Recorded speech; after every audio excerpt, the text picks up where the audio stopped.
Бажаю здоров'я. Сьогодні 15 грудня, п'ятниця, як завжди, у нас огляд бойових дій на Бахмутському напрямку.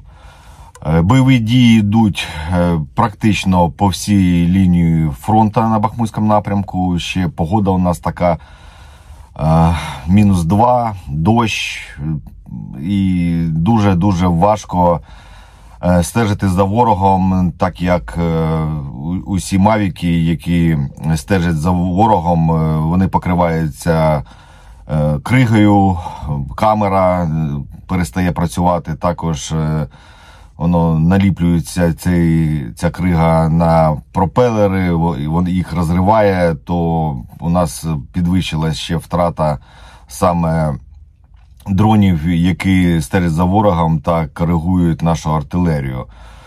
Важко, але хочу вам сказати, дуже мало в цьому випуску хорошого, але будемо розповідати, як воно є.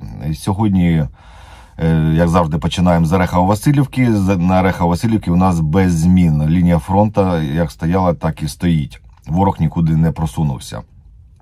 Далі у нас Богданівка.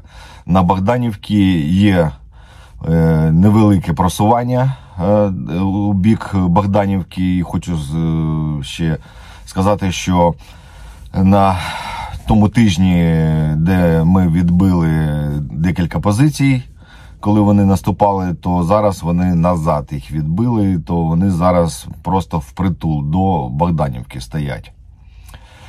Далі дуже велике просування в районі Хромового. Це південніша частина Хромового, і вони дуже сильно просунулись у сторону Іванівки. Вони навіть застосовували БМД, це бойова машина десанту. Вони швиденько виїхали, висадили десант і відбили декілька наших позицій. Це була негода, і я не знаю чому, бо це відрізок не підконтрольної 93-ї бригади, там друга бригада стоїть, але чомусь не побачили ці БМД, десант, і вони, скориставшись те, що негода, дрони могли і не літати, і вони відбили дуже сильно, і я вам хочу сказати, приблизно десь 500 метрів до Іванівки вони вже знаходяться, то вони дуже багато пройшли за тиждень.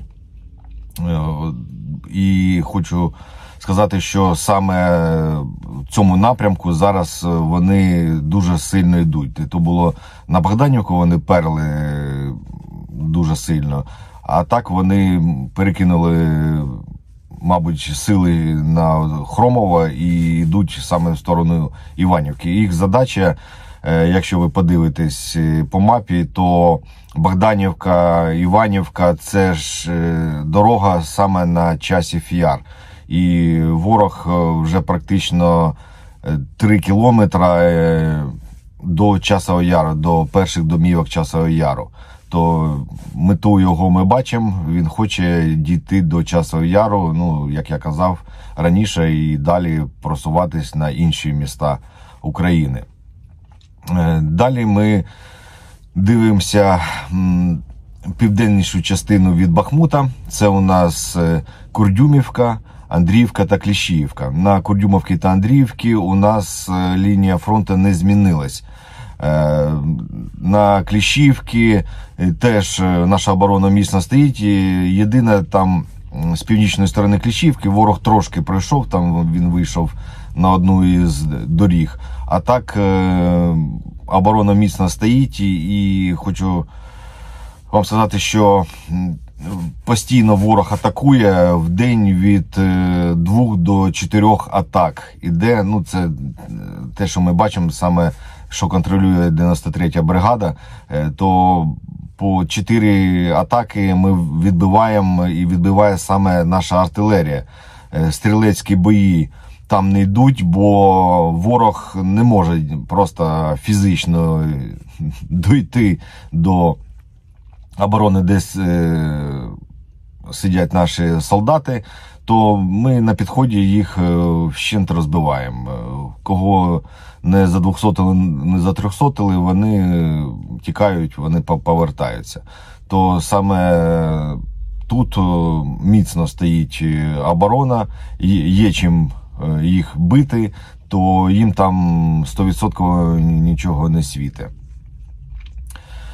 То така ситуація, нічого гарного не бачу, ворог потрошку, але він проходить, він вигризає кожен метр, він кладе свою живу силу.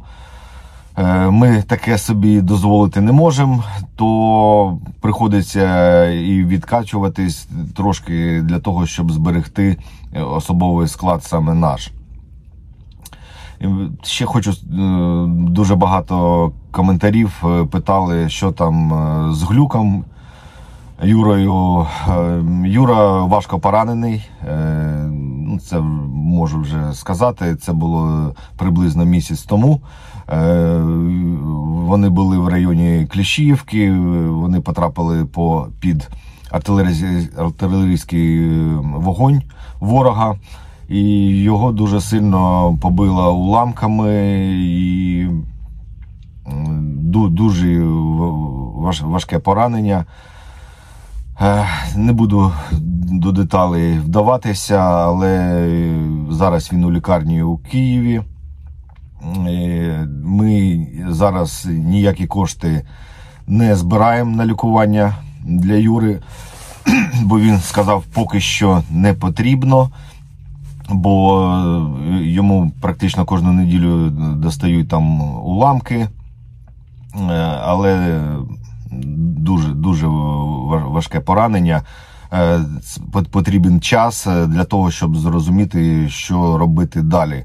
Бо буде дуже довга реабілітація, то я буду тримати вас у курсі, і якщо Юра вирішить, що потрібні кошти для реабілітації, то я скажу, виставлю або банку у себе, або його картку дам, то ви будете тоді допомагати. Бо не знаю, Юра може і не повернеться вже до бойових дій, але ми своїх не кидаємо, ми постійно слідкуємо, що з ким, і по можливості допомагаємо. То така ситуація у нас. Буду тримати у курсі, коли, я сподіваюся, що на слідуючому тижні у нас якісь то і будуть гарні новини, але зараз так, як є. То ми продовжимо боронити нашу країну, і ми обов'язково переможемо, бо ми не переможні. Слава Україні, слава ЗСУ, а Путін – гандон.